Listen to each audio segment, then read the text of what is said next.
अस्सलाम वालेकुम साहब। रोशन टाइम्स में जुड़ने के लिए आपका बहुत बहुत शुक्रिया। सर, बीजेपी मुस्लिम 4% रिजर्वेशन ख़त्म करना चाह रही है सर, इसके ऊपर आपकी राय क्या है? पहले तो आपका सलाम का जवाब वालेकुम सलाम रहमतुल्लाहि बरकातहू। और आपके देखने वाले तमाम ख़ारीन को ईद ज़ुहा की मुबारकबाद देते हुए आपका सवाल बहुत बेहतर है रोशन साहब कि बीजेपी के हाल ही लास्ट मंथ हमारे देश के वज़ीर दाखिला यानी होम मिनिस्टर अमित शाह जी ने आकर कहा था कि अगर यहाँ हमारी सरकार बनेगी बीजेपी की तो हम 4% मुस्लिम रिजर्वेशन कोटा जो है हम उसको बर्खास्त कर देंगे। तो ये एक होम मिनिस्टर एक ज़िम्मेदार आदमी है देश का, और रिजर्वेशन का ताल्लुक़ डायरेक्ट होम मिनिस्ट्री से होता है। तो उस बयान के ऊपर मैंने भी अपना बयान दिया कि राइट नाउ ये जो 4% मुस्लिम रिजर्वेशन कोटा सुप्रीम कोर्ट में पेंडिंग है। सुप्रीम कोर्ट के अंदर कॉन्स्टिट्यूशन बेंच पे पेंडिंग है, 5 जजेस बैठना पड़ेगा। तो वो 2-3 दफ़ा अब तक कॉन्स्टिट्यूशन बेंच बैठा, लेकिन किसी वजह से वो बेंच की मुद्दत ख़त्म होती चली गई। अभी तो सुप्रीम कोर्ट में पेंडिंग है। अब रहा मोदी साहब के जवाब पे, ना अपने आप को सेकुलर बोलने वाले हमारे चीफ मिनिस्टर केसीआर साहब ने उसका जवाब नहीं दिया। आप ये नहीं कह सकते थे तुम कौन है भाई, मेरे स्टेट का मालिक मैं हूँ, मैंने 12% का वादा किया था, तो 4% तो निकलने का सवाल ही नहीं है। आपने आपकी पूरी सरकार भी कुछ करे तो नहीं, तो ये स्टेट का पावर है, इख्तियार है कि रिजर्वेशन कितना परसेंटेज करना है, और सुप्रीम कोर्ट के आदेश के मुताबिक मैं दे रहा हूँ, तुम्हें कोई नहीं रोक सकता, नहीं निकाल सकते। ये उन्होंने भी नहीं कहा। यहाँ के सदर मजलिस इत्तेहादुल मुस्लिमीन जो मुसलमानों की मसीहा का दावा करते हैं, जो मुसलमानों के गुत्तेदार हैं, वो लोग कॉन्ट्रैक्टर्स हैं, वो लोग भी एक दफ़ा भी नहीं कहे कि जहाँ छोटा सा एक वारदात होती है तो ओवैसी साहब को सारा नेशनल मीडिया घेर लेता है और उनका बाइट के लिए ढूंढते हैं पूरे लोग। यूपी में हो, बिहार में हो, राजस्थान में हो, एक गाय का मसला हो, कुछ भी हो, लेकिन यहाँ पर 60 लाख मुसलमानों का भविष्य, उनके ज़िंदगियों का सवाल है। रिज़र्वेशन, ये रिज़र्वेशन खाली तालीम का नहीं है, ये रिज़र्वेशन तालीम में है, सियासत पॉलिटिक्स में है, ये सरकारी नौकरियों में है। ये रिज़र्वेशन हमारी जो माशी और एजुकेशनली, इकोनॉमिकली, सोशली, ये तीनों चीज़ों में उठाने में कायम बुनियाद है, ये फाउंडेशन है। इसको ख़त्म करें, इस पर जवाब नहीं देंगे। तुम किसी एक पर हमला हो गया, इस पर कोई गोबर फेंक दिया, वहाँ ज्ञान पैक की मस्जिद के अंदर ये निकल गया, वो छोटे छोटे इश्यूज़, तो मकामी इश्यूज़ को नेशनल इशू बना रहे हैं, जबकि सारे स्टेट नहीं, इंडिया का इशू है ये। रिजर्वेशन की वजह से क्या हुआ, लास्ट ईयर एमबीबीएस का एक रिजल्ट बता रहा हूँ आपको, दोनों स्टेट के अंदर जब काउंसलिंग क्लोज हुई तो 1073 स्टूडेंट्स को फ्री मेडिकल सीट्स मिले हैं दोनों स्टेट में। तो 1073 बच्चे आपके फ्री में 4% कोठा, माइनॉरिटी कोठा में आपको मिले, और फिर अगर मेरिट के बच्चे भी मिला लेंगे तो लगभग 1100 बच्चे। तो अगर सारे देश के मेडिक में मिलाएंगे, कोई भी स्टेट में 30 बच्चे, 20 बच्चे, 18 बच्चे आपके सेलेक्ट होते हैं मुस्लिम। और ये दो स्टेट यूनाइटेड आंध्र प्रदेश में आपको 1073 बच्चे आ रहे हैं। ये इनकलाब है। तो हमारे इतने डॉक्टर आ रहे, तो ये 16 साल से चल रहा, 16,000 बच्चे तो आपके डॉक्टर बन गए। इसी तरीके से इंजीनियर्स है, एमबीए है, एमसी है। तो एवरी ईयर ये लोगों से तादाद मिलाए तो हमारे 18 से 20 लाख बच्चे हमारे घरों में एक रोशनी लेके आए हैं। वरना ये अगर तालीम, ये रिजर्वेशन नहीं होता तो हम लोग बिल्कुल बंडियाँ, पंक्चर, छोटे छोटे ठेला कारोबार दिखते थे। हाल ही में मैं चीफ जस्टिस ऑफ इंडिया से मेरी हैदराबाद में मुलाकात हुई थी, तो उन्होंने कह रहे थे कि भाई बार बार हमारे सवाल उठता है कि भाई मुसलमानों की पसमानदगी का म्यार और उनके ऊपर सर्वे, क्या सर्वे करेंगे।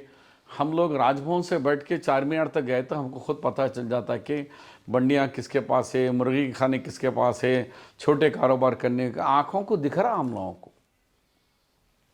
तो मैं बोला जब आपके इतने ऊंचे ख्यालात है तो जब फर्स्ट टाइम जब रिजर्वेशन था तो वो हाई कोर्ट के जज थे, जब उन्होंने हमारी तायद करी और हमारे को 4-5% मुस्लिम रिजर्वेशन देने में भी उन्होंने हमारी काफ़ी मदद करी थी।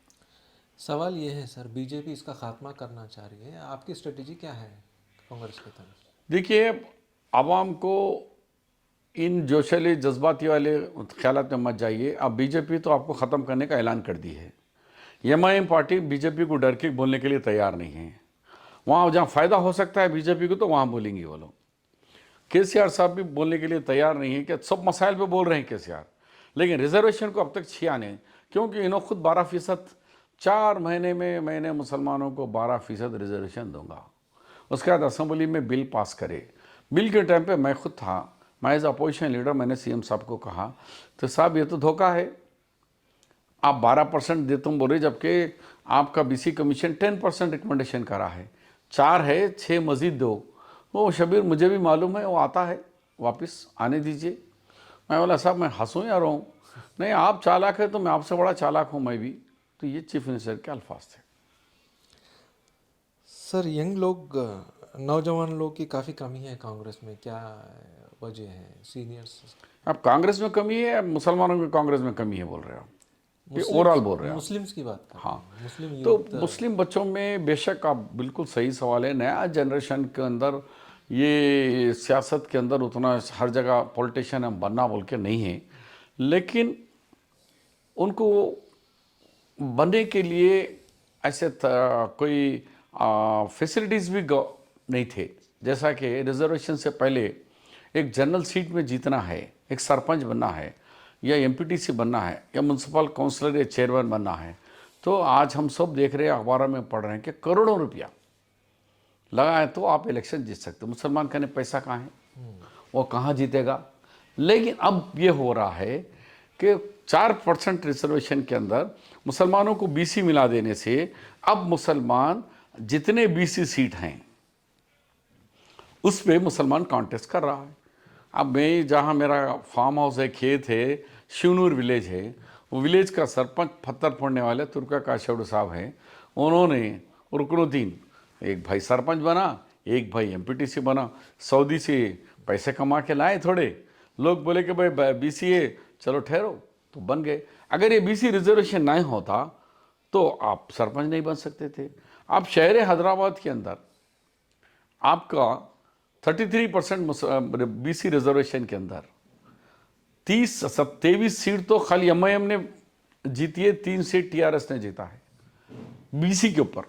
जहां मुस्लिम कसीर आबादी को आप बैकवर्ड क्लास के अंदर आ गया हो, तो बीसी में मुसलमान तो ओसी था पहले, लेकिन अब मुसलमानों को बीसी में मिलाने से कांग्रेस पार्टी वहाँ जो 23 सीटें जीत के आए कॉरपोरेशन के डिवीजन प्रेसिडेंट्स, वो सारे कांग्रेस की देन है। कांग्रेस अगर रिजर्वेशन नहीं लाती तो वहाँ भी चुन चुन के गैर मुस्लिम भाई को लाके खड़ा करना पड़ता था मुस्लिम वार्ड्स के अंदर, मेजॉरिटी के अंदर। तो ये कांग्रेस ने अब लीडरशिप ला रही है। तो अब हमारे लीडर्स बनने का शुरू हो गए। वो लोग तो सदियों से बन रहे, हमारे राजा भी थे होंगे, नवाब भी थे होंगे, हमारे एक ही थे, लेकिन उनके हाथ के नीचे पटेल, पटवारी और कर्नम जो थे, वो लोगों के हाथ में इख्तिदार था, तो उन्हीं के लोग आगे बढ़े। आप नहीं बढ़े। आपको सरकारी नौकरी छोटी दे दिया, आपको पेशी के अंदर दे दिए, आप उसी में खुश हो गए। लेकिन बिजनेस में, ज़राअत में सारे वो लोग थे।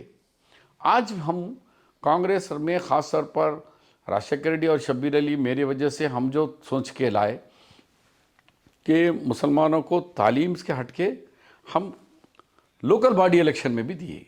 अब मार्केटिंग कमेटी के अंदर एक मुस्लिम को अपॉइंट करना ज़रूरी है, कोऑपरेटिव सेंट्रल बैंक के अंदर एक मुस्लिम को कोऑपरेट करना है, म्यूनसिपल कॉरपोरेशन के अंदर 2 कॉरपोरेटर को अपॉइंट करना है, म्यूनसिपाल्टी के अंदर 2 लोगों को अपॉइंट एज ए कॉप्शन मेंबर लेना है, ज़िला परिषद में यानी मंडल, ज़िला, कॉरपोरेशन, मार्केटिंग कमेटी, कोऑपरेटिव, हर सेक्टर में हम 1 से 2 नुमाइंदों को चुन के लेके आना है, ढूंढ के।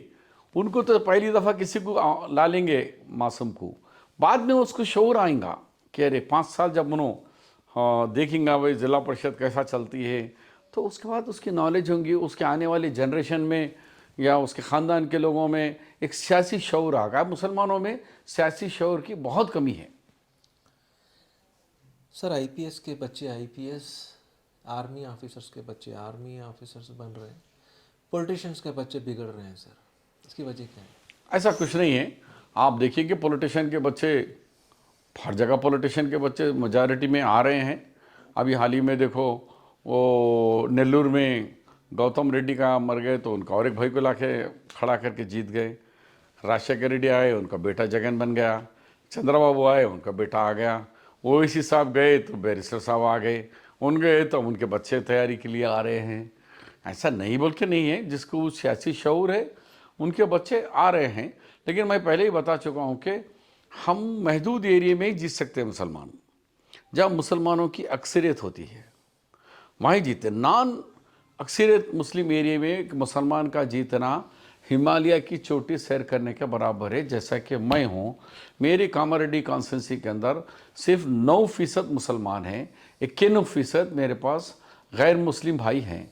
उनके एरिया में मैं जाके लीडरशिप करना, तो खरबूजे पे चाकू पे गिरा तो खरबूजे की मौत है, खरबूजा अगर चाकू पे गिरा तो मौत है।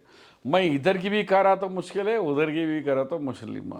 उसके बावजूद भी मैं 2004 में हिंद पूरे मुत्तहदा आंध्र प्रदेश के 292 सीटों में हाईएस्ट मेजॉरिटी 53,000 वोटों से जीतकर आया। मैं हारा तो भी 3-3 हज़ार से हार रहा हूँ, और जीता भी तो हज़ारों के वोटों से जीता। तो इसमें मैं एक सिंबल ऑफ सेकुलरिज्म हूँ कि हिंदू भाई के वोटों से मैं जीतकर आपका मुस्लिम रिजर्वेशन के लिए मैं कुर्बानी दे रहा हूँ। मुझे मुसलमान वो लोग कहते हैं कि भाई वोट हमारा है, नोट हमारे है। शबीर भाई सब कभी भी देखे तो वो मुस्लिम की बात करते हैं, गलत फहमी में हैं। जबकि मैंने अपने कॉन्स्टिट्यूंसी में इतना डेवलपमेंट किया है कि सीएम की कॉन्स्टिट्यूंसी भी कोई नहीं कर सकते। ऐसे ऐसे प्रोजेक्ट्स लाया हूँ मैं कि तेलंगाना में एक ही कॉलेज है डेयरी टेक्नोलॉजी, वो सिर्फ कामारेड्डी में है। एक ही है डेयरी टेक्नोलॉजी, एक तिरुपति में, एक कामारेड्डी में। स्टेडियम तेलंगाना में ऐसा बनाया कि डिस्ट्रिक्ट हेडक्वार्टर निज़ामाबाद में नहीं है, वैसा कामारेड्डी का stadium, Indira Gandhi stadium, park. पानी ऐसा लाया हूँ कि गोदावरी, जैसा कृष्णा का पानी हैदराबाद आ रहा, गोदावरी का पानी कामारेड्डी को आ रहा। लोग बोले, खुद सीएम बोले कि एक तालुके को 240 करोड़ रुपया देकर पानी का इंतज़ाम लाना, ये कोई मामूली बात नहीं है। पावर है, हर एक दो गांव को मिलाकर एक पावर स्टेशन है मेरे पास। कोई करंट की 30 साल तक पावर का कोई शॉर्टेज नहीं रहेगा, और लो पावर नहीं रहेगा जिससे आपके ट्रांसफार्मर्स जलेंगे या आपके घर के लाइटिंग एसी वगैरह नहीं जल पाएंगा। तो हमने इतना दूर का मैंने काम किया है। इसके बावजूद भी हारने की वजह? बताया मैं कि वजूहत में नॉर्थ तेलंगाना सबसे बड़ा हमारी कथा कि वहाँ के लोग तेलंगाना के लिए फ़ाइट करें। कुर्बानियाँ भी तेलंगाना में, नॉर्थ तेलंगाना यानी आदिलाबाद, निज़ामाबाद, करीमनगर और part of the Warangal, part of the Medak. ये इतना हब था। यहाँ बीड़ी मजदूर बहुत ज़्यादा हैं। ये बीड़ी मजदूर भी तेलंगाना होना था। वो लड़ाई में मैं हारा। मेरे साथियाँ पूरे 25, 30, 40 हज़ार से हारे। मैं 2 दफ़ा भी 3,200, 3,400 से हारा। यानी 1,700 वोट अगर मेरे को आ जाते तो मैं जीत सकता था। सर, मौजूदा हालात में कौन ताकतवर है? टीआरएस है, बीजेपी है या कांग्रेस है सर? देखिए, कांग्रेस का परसेंटेज आप 2018 में भी देख लीजिए, 19 पार्लियामेंट में भी देखिए, हम ही आगे हैं। और आज इलेक्शन आज भी लगाएंगे, हम किसी हाल भी 50 से 60 सीटों पे हम आज भी हमारा दबदबा वज़न है। लोग 8 साल देख लिए हैं, बीजेपी की सरकार में देख लिए कि कल 50 रुपये फिर आपके गैस सिलेंडर, पकवान गैस सिलेंडर की कीमतें बढ़। औरतें, मर्द बहुत ही नाराज़ हैं। अब चंद फंडामेंटल नौजवान बच्चे जो मोदी के फ़ैन हैं, अब यहाँ तेलंगाना का था, पहली दफ़ा केसीआर बंगारू तेलंगाना बोले तो सोना तो 70,000 रुपये तोला हो गया। तो ना सोना में किसी को मिला, घर घर नौकरी, ना किसी को नौकरी मिली, ना 12% मुस्लिम रिजर्वेशन आया, ना ट्राइबल को 12% ट्राइबल को रिजर्वेशन आया, ना 3 एकड़ ज़मीन किसी को आई, ना दलित चीफ मिनिस्टर बना, ना किसी की माशी हालत अच्छी हुई, ना कॉलेजा खुले। हम 56 इंजीनियरिंग कॉलेज दिया मेरे दौर में, अब जाके 11 बज गए, पूरे बंद हो गए। ना फीस रिएम्बर्समेंट आ रहा है, ना स्कॉलरशिप आ रहा है, ना ओवरसीज स्कॉलरशिप आ रहा है। उर्दू अकाडमी बंद हो चुकी है, उर्दू कंप्यूटर सेंटर्स बंद हो चुके हैं। मुसलमानों के लिए एक भी वायदा पूरा नहीं हुआ। अजमेर शरीफ में रुबात बनेगा, नहीं बना। अब जहांगीर पीरा दरगाह शरीफ के ऊपर 100 एकड़ का बना, नहीं बना। मुस्लिम कल्चरल सेंटर बनेगा जुबली हिल्स के अंदर, नहीं बना। लेकिन हर असेंबली के अंदर अकबरुद्दीन ओवैसी चीख चीख के बोलते हैं कि हुकूमत ये नहीं करी, फिर आखिरी दिन फिर रिवर्स, वाह रे वाह चीफ मिनिस्टर जिंदाबाद, वाईएस केसीआर जिंदाबाद बोल देते हैं। मामला टाई टाई फिश। अपोजिशन का रूल उन्हें अदा करते हैं और डब्बा मारने का रूल भी उन्हें अदा करते हैं। मुसलमान बोल रहे हैं कि ये क्या है, पहले दिन हुकूमत के ऊपर तनखीद, तीसरे दिन हुकूमत की तायद, वाह वाह वाह वाह, उनके ज़ाती काम है कर लेते, ख़त्म हो गया। तो इसलिए ये हुकूमत से बज़न है, लेकिन लोग इंतज़ार कर रहे हैं कि कब इलेक्शन डिक्लेयर होगा। आज हम गांव में रचा बंडा हमारा इतना कामयाब जा रहा है वरंगल के रैतू डिक्लेरेशन के बाद। अब लोग आके सवाल करके पूछना सीख लिए हैं। कल तक ये डर रहे थे हमारा पेंशन कैंसिल कर देगा, हमारा रैतू बंधु नहीं आएगा, या हमारे को राशन कार्ड निकाल देगा। ये डर था लोकल लीडर्स, डरा रहे भी थे पुलिस के ज़रिए। पुलिस तो उनकी घर की पुलिस बन गई थी। वो पुलिस नहीं है, वो घर के लोग बन गए थे। प्राइवेट आर्मी ऑफ केसीआर की हो गई थी वो। लेकिन अब उसमें भी तब्दीली आई है। लोग सोचने पे मजबूर हो गए कि गलत हो रहा है। अब सड़कों पे आ रहे हैं, वो लीडरों को पूछ रहे हैं कि परसों आप देखें कि वरी डाले तो उरी, यानी धान डालेंगे तो हम फांसी देंगे। उसके ऊपर किसान उड़ गया। जो केसीआर की बात सुने वो अपनी ज़मीन को भीड़ रखा, यानी खाली रखा। हमारी बात रेवंत रेड्डी साहब कामारेड्डी आके ऐलान करे कि भाई मैं गर्दन पकड़ के झुका के आपका धान खरीदने लगाऊंगा, आप डालिए। बोले जो डाले वो खुशियाँ मनाए, धान खरीदे उनका, जो नहीं डाले रो रहे। तो इस तरीके से प्रोजेक्ट से अभी मेरे को फ़ोन आया, कड़म प्रोजेक्ट ख़तरे में है, श्री राम सागर ख़तरे में है, नागार्जुना सागर के बारे में भी ऐसी रिपोर्ट्स है। यानी जितने पुराने प्रोजेक्ट से केसीआर उस पर रुपया खर्च करने के तैयार नहीं है। ऐसा प्रोजेक्ट बना रहे कालेश्वरम प्रोजेक्ट के ऊपर और नए प्रोजेक्ट के ऊपर जो कमीशन के लिए है, लेकिन पुराना प्रोजेक्ट खतरे में है। और इतना है कि इनके सारे टीएमसी वाटर मिलाएंगे तो पूरा आपका कालेश्वरम प्रोजेक्ट का 20 टीएमसी वाटर है, जबकि हमारा एक श्री राम सागर यानी पोचमपड़ 90 टीएमसी वाटर का है। निज़ाम सागर आपका 29 टीएमसी वाटर है। ऐसे बड़े बड़े प्रोजेक्ट मानेर है, सिंगूर है, अली सागर है, सब कुछ छोड़ दिए। खाली वो उनके डिस्ट्रिक्ट, उनका मेदक को पानी आना, उनके फार्म हाउस को पानी आना, उनके एरिया को पानी आना, बाकी के शहर पूरे पुराने 9 अजला में कहाँ है पानी? गोदावरी का पानी हैदराबाद को लाने का राजशेखर रेड्डी साहब, मैं इंचार्ज हैदराबाद मिनिस्टर, हमारा कारनामा है। मेट्रो रेल हमारा कारनामा है। ORR हमारा कारनामा है। PV नरसिम्हा राव फ्लाईओवर हमारा कारनामा है। क्या बनाया इन्होंने? एक फ्लाईओवर नहीं बना सके, बोले कि हम कंटोनमेंट से स्काई वो बना देंगे, ये फ्लाई बनाएंगे, कुछ नहीं, सब वादे हैं। सर महाराष्ट्र में जो तख्ता पलट हुआ है तो क्या उसके असर यहाँ भी देखे जा सकते हैं कि आगे चल के?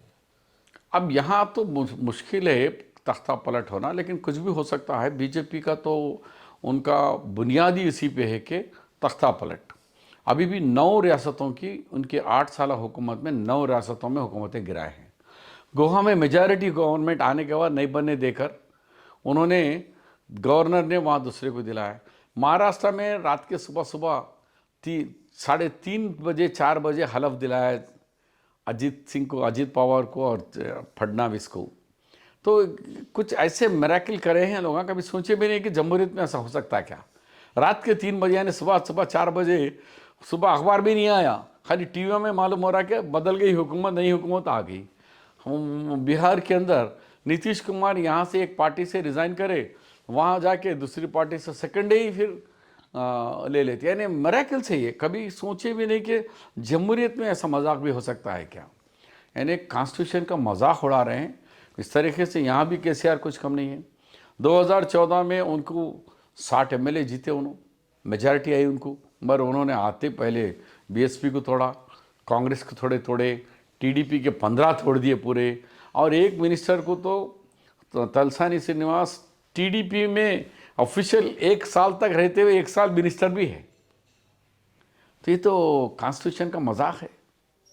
और स्पीकर साहब 1 साल से उसकी सुनवाई नहीं करे। तो ये दोनों भी यानी जमहूरियत और कॉन्स्टिट्यूशन का मजाक बीजेपी और केसीआर के पास इन लोगों को डिक्टेटरशिप है, हम जो बोले वो हो जाना। इनके नज़दीक पार्लियामेंट, असेंबली और इनके एमपीस एमएलएस को कैसे खरीदना देखना है। और 50 कांग्रेस की पार्टी 135 साल पुरानी है, अभी तक हमारे को डिस्ट्रिक्ट हेडक्वार्टर नहीं है यहाँ पर। गांधी भवन ट्रस्ट है, किराए की बिल्डिंग में है, हमारे को एक बिल्डिंग तक नहीं है। केसीआर साहब के सिर्फ 5 साल दौर में उन्होंने हर डिस्ट्रिक्ट में एक ऑफिस बनाया, बिल्डिंग। उनका एक अंग्रेज़ी अखबार है, तेलुगु अखबार है, एक टी चैनल है, और हर जगह बड़े हर डिस्ट्रिक्ट के है, और 2,800 करोड़ रुपए का संपत्ति भी डिक्लेयर कर दिया उन्होंने। The richest party in the regional party में सबसे रिचेस्ट पार्टी है। बीजेपी भी आकर 8 साल के अंदर richest party in the country बन गई, और 138 साल पार्टी अभी भी कोई ना दिल्ली में नहीं है ना हैदराबाद में नहीं है। हेड ऑफिस हमारा ज़ाती बिल्डिंगा नहीं, किराए के और गवर्नमेंट के दिए से बिल्डिंगों में हमारा चल रहा। तो बताओ करप्शन का क्या लेवल है। सो इसका मतलब कांग्रेस से ज़्यादा वो लोग ताकतवर हैं, तो फिर आप कैसे इससे लड़ेंगे सर? आवाम की ताकत के सामने श्रीलंका का मिसाल आपके पास है, पूरा ख़ानदान। अभी आप निजी गुफ्तगू में कह रहे थे कि भाई प्रेसिडेंट भी उनका भाई, वाइस प्रेसिडेंट उन्हें ही, उनका भाई वज़ीर आज़म, एक भाई फाइनेंस मिनिस्टर, एक भाई डिफेंस मिनिस्टर, एक भाई उसके बावजूद भी लोगों ने उनका तख्ता पलट दिया। और यहाँ भी देखिए आपके गद्दाफी हो या इराक़ में हो, डिक्टेटरशिप का खात्मा आवाम ही कर दी। तो यह भी वक्त आएगा बहुत जल्द, नए रक्षण में मरकज़ का भी तख्ता पलटेंगे और यहाँ का भी तख्ता पलटेंगे। शुक्रिया शबीर अली साहब, आपसे जुड़ना, बहुत शुक्रिया, चैनल के साथ जुड़ने, शुक्रिया, थैंक यू।